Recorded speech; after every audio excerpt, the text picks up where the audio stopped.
Financial Survival Network, helping you to survive and thrive in the new economy. Get our complimentary newsletter at financialsurvivalnetwork.com. This is the Financial Survival Network. Well, we've got some interesting topics to discuss today with Tom Dyson, the publisher of the Palm Beach Letter. Might think there are a little, things you wouldn't really want to think about. But number one is, should you enter into a post-nuptial agreement with your wife?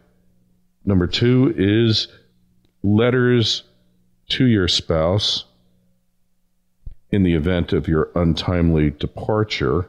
And number three, that's an easy one, income for life. Tom, hey, welcome back to the show. Hey, Kerry. Thanks for having me on. Slightly weird subjects, but I guess that's just what I've been thinking about recently. So, hey, it's better that you think about it now than you think about it after it's too late. And this post-nuptial agreement, you really got to have quite a relationship with your beloved to even broach the subject, I would think. Yeah, so this is an unusual one. I've never heard anyone else do this, and it's a little bit particular to me. I have a kind of a weird philosophy on things that I know my own weaknesses. I know I'm weak in certain areas, and so rather than just accept that, I take responsibility for it, and I try and create structures to contain my own weaknesses. And so I can give you lots of examples with that, but just one example is I want to put something on my car that restricts my throttle, because I'm a very nippy driver. I grew up driving in London, and I'm an impatient, nippy, dangerous driver, and I can't help myself. So I feel like if I put a throttle restrictor on my car, it would force me to drive like I'm driving a van from the 1970s or something, and that just make me safer. So, or emails. I give the password to my Gmail account to a lady in Arizona. She controls my email account. She only lets me have access to emails for 1 hour a day. When I do all my emailing, then I get locked out, and I can't send emails even if I wanted to for 23 hours of the day. So, Kerry, if you ever need to email me, if it's urgent, don't email me, because I only check them 1 hour a day. So it's stuff like that. Like, I put up these structures in my life to force me to live the life that I want. And so this post-nuptial agreement, what I'm going to do with my wife, and this is all my idea, by the way, is I want to sign an agreement with her. And in that agreement, in the case that we get divorced, which, by the way, is not on the horizon right now, we are very happily married, but in the case that ever happens, for whatever reason, I want to sign a contract that says my wife gets everything. She gets all the assets that we currently own. She gets complete custody to the children. We have 3 kids. And she also gets 50% of any income that I generate for the rest of my life. And I will sign that document, and she'll sign it, and we'll get it notarized, and that'll be the end of that, cast iron. And so my reasoning for doing this is threefold. First of all, I think my wife's earned it. She has contributed at least as much as I have to the productivity that we've created. To the money and the things that we've built since we've been married. So she's at least created half of that. Secondly, I didn't say the other side of the deal is that her side of the bargain is she has to homeschool our 3 kids until they're 18. And that's hard. That's a job. That's a full-time job there as being a teacher. So she should get paid for that. And but then the most important reason is, by signing this agreement, that gives me a very, very large incentive to work hard on my marriage, because if I let it fail, it's going to be a very expensive mistake for me. So, and there's no way out. There's no wiggling. There's no hiring expensive lawyers. There's no fighting in court. It's all done and settled. So, and most, the other thing is, I've seen couples get into very nasty fights, particularly when the children are involved over custody, and they become mean people. You never believe that that person had it in them to be so mean to their spouse in order to try and win more custody of the kids. And what if I could turn into that guy someday because I'm not getting access to my kids or something? I don't want to be that guy, so I would rather just settle it right now. All done. Wife, you've got everything, and then we can be happy. Mm-hmm. What do you think of that? A little bit crazy? What if she meets somebody and says, what do I need this guy for? And decides to dump you one day? You know what? That I would consider that my responsibility. Mm-hmm. That would mean that I am not taking care of my wife good enough. Mm-hmm. And so you had it coming, huh? So I had it coming. It's my fault. That's my fault. And therefore I deserved it. Okay, well, all right. I hope you know what you're getting yourself into here. I don't. I really don't. But there's you live and learn in life, and this is I'll give it a shot. It's experimenting, and it seems like you're giving her a loaded gun and pointing it at your head, but your wife, so. Hey, obviously you wouldn't have done it unless you were totally confident. And, I'll tell you what, having been through the legal battles, sometimes it's cheaper just to sign it all away in advance. And knowing that it's there could very well prevent it from ever having to come into play. And obviously that's the intent. So, and then that kind of ties into the next thing, which is you're writing these letters in the event of my untimely demise, a series of instructional letters. Yeah, so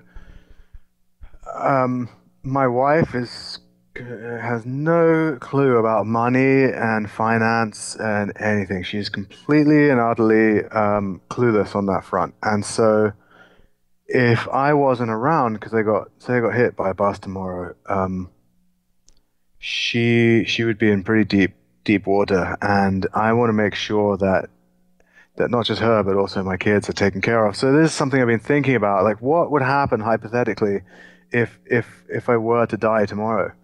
Well, I've got life insurance, so my wife would get a lump sum, a quite substantial amount of money, in the millions. And now what? Well, and then I must admit, I'm just started to think about this now.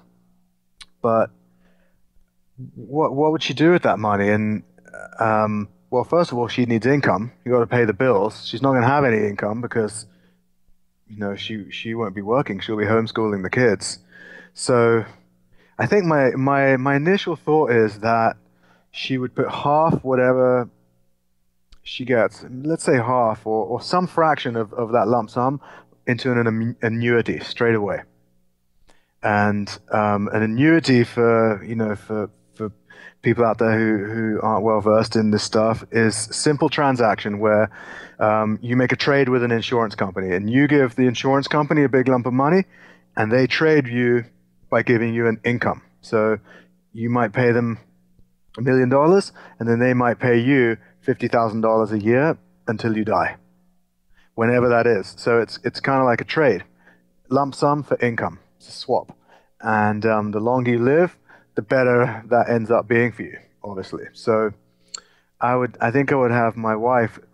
First of all, she needs to figure out how much bills she has every year.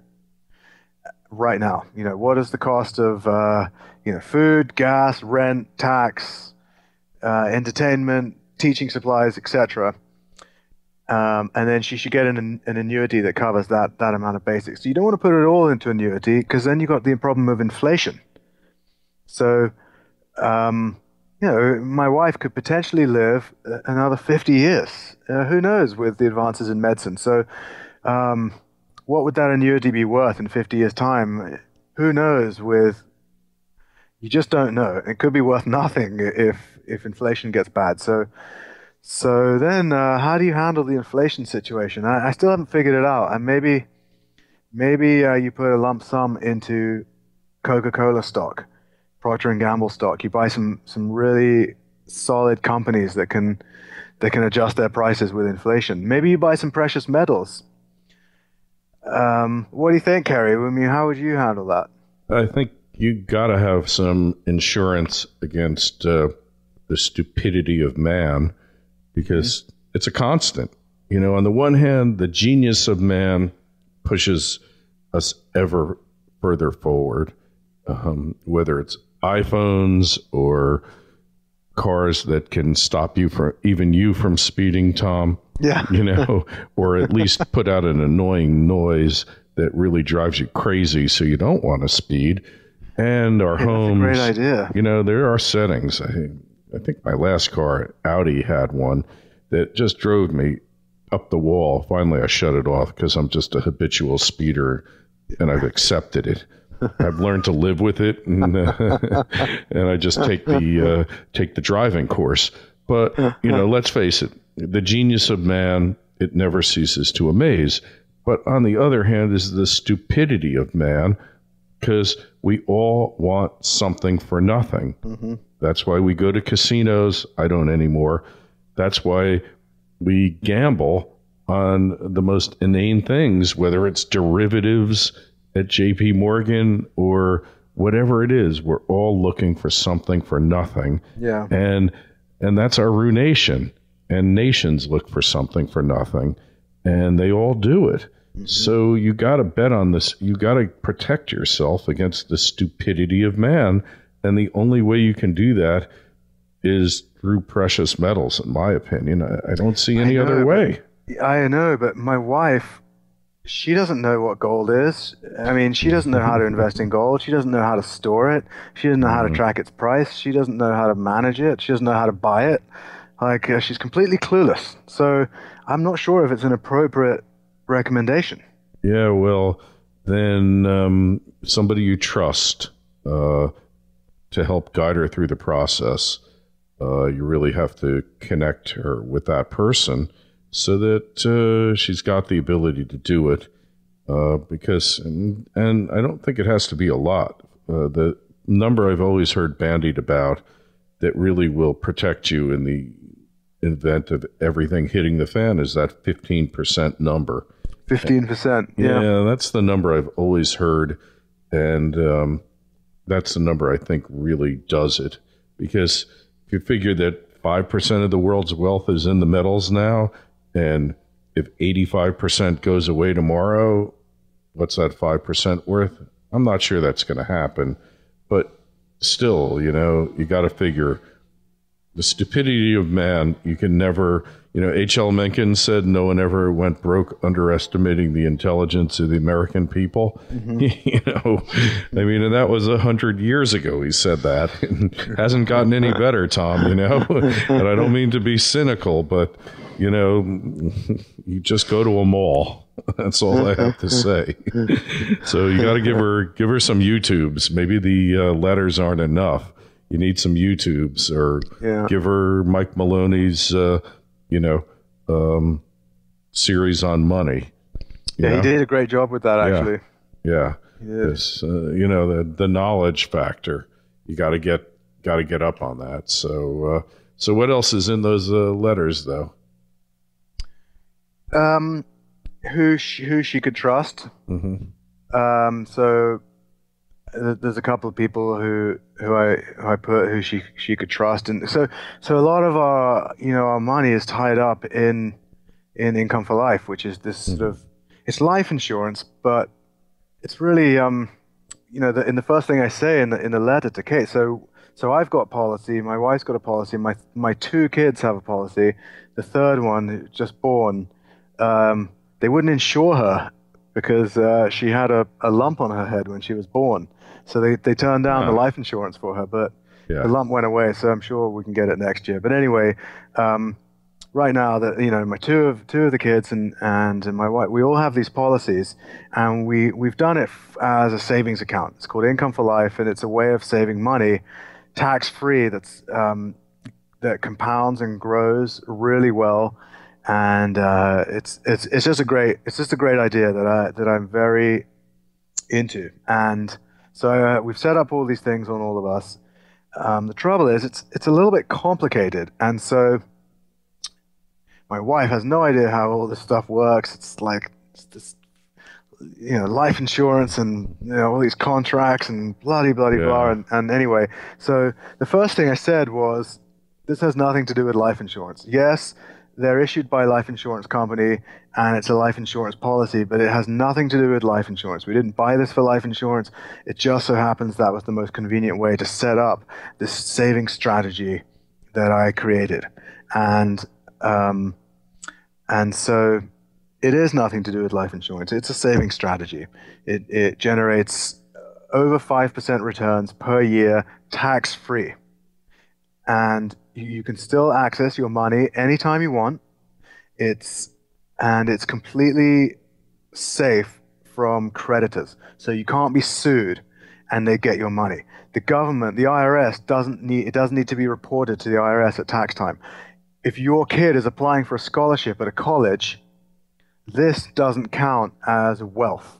So it doesn't have to be mentioned. So it's this kind of completely invisible, off the radar bank account stuffed with money that grows really well that you can access anytime. It's such a cool idea. It's so underground. Anyway, so I explained to my wife how to use this, and basically it's nothing to do with life insurance, even though it uses life insurance. And basically there's two things that you need. Basically, there are only two rules to use this. And if you want, you don't even have to use it. If you want, you can just forget about it, and it'll just compound into a fortune by the time you get older. But if you do want to use it, you can actually access the money inside it and use that money to finance stuff. You can use it as your own bank. That's why people call this like infinite banking or bank on yourself. You can use this as your own bank, so your own personal finance company, to finance purchases of things like cars and houses and vacations and new furniture. You can finance yourself with your own bank, and then you pay yourself back. It's so cool. But you don't have to do that if you don't want. You can just leave it to compound. Anyway, so there's two stages in life, right? There's the stage, if you're a squirrel, there's the stage when you're finding nuts and burying them, and then winter comes where you're looking for the nuts and eating them. And we have that same thing. We go through most of our life trying to build wealth, and then we come towards at some point at the end of our life where we plunder our savings and where we spend. You completely turn the tables. And I don't think it happens overnight, but there comes a point, typically in your 60s or 70s or 80s, where you stop saving and you start consuming down your savings. And it's like your plundering stage, I call it. And so when you're in the saving stage, there's only two rules. You got to pay your premiums every year, and you got to pay back. You can't ruin your personal bank. If you take a loan from the bank, you got to pay it back with interest. Only two rules you got to follow. And then once you get into the plundering stage, you can do whatever you want. You can just absolutely plunder your bank, which by that time will have millions of dollars in it. And so each one of us, my kids, my wife, and I, by the time we get to our 70s and 80s, our infinite banks, our income for life banks, will have millions of dollars in them that we can just plunder to retire on. So it's really cool. And by the way, this ties in with that theory I was talking about earlier, where I like to build structures to force me to live my life the way I think is the best way. And this is one of the really cool benefits of this strategy is I am now forced, whether I like it or not, I have to save money. I have no choice but to save money and be rich in retirement. Like I can't avoid that because I've signed these life insurance policies. I'm on the hook to pay premiums every year for the rest of my life. That is effectively, I've signed a contract that forces me to be a saver. It's awesome. It's genius. And that suits my personality. Other people, like Warren Buffett, they have the self-discipline to invest in blue chip stocks year in, year out and build wealth that way and compound it. And that's great. I suspect long-term, certain certain stocks will compound faster than my income for life account, which is 5% tax free. So it's a pretty nice rate of compounding. I'd have to make 7 or 8% in the market to match that. But I still think there are the companies that could compound at higher rates than that. But I don't have that willpower. One day I would want to go on a vacation, or I'd want to buy a fancy house, and I would just plunder that account before it was time. And I know myself. So with this income for life way, I have signed a document that forces me to be rich when I'm retired. It's great. Mm-hmm. Well, hey, I take it there's no mention of Bitcoin in those letters, is there? No, there's no mention of Bitcoin. My wife's heard enough about Bitcoin. I was an early investor in that, and I sold all my Bitcoins, but my wife's heard enough about Bitcoin for a lifetime. So, so you're not recommending any that you mine any Bitcoin, huh? No, I like Bitcoin though. It taught me a lot about money and philosophy, and I think it's a really cool idea. I don't know what's going to happen with it, but there's a movement that started and it attracted a lot of people, and I learned a lot personally from fiddling around with Bitcoin. I learned how it worked. I learned how to move it around.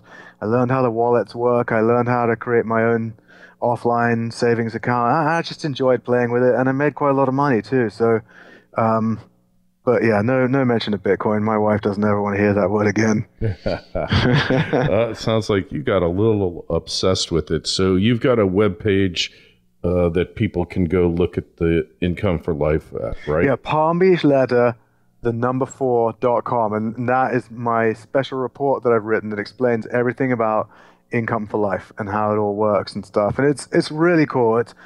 I guess it's not for everyone. If you don't want to be handcuffs, savings handcuffs, that's what it is, a little bit.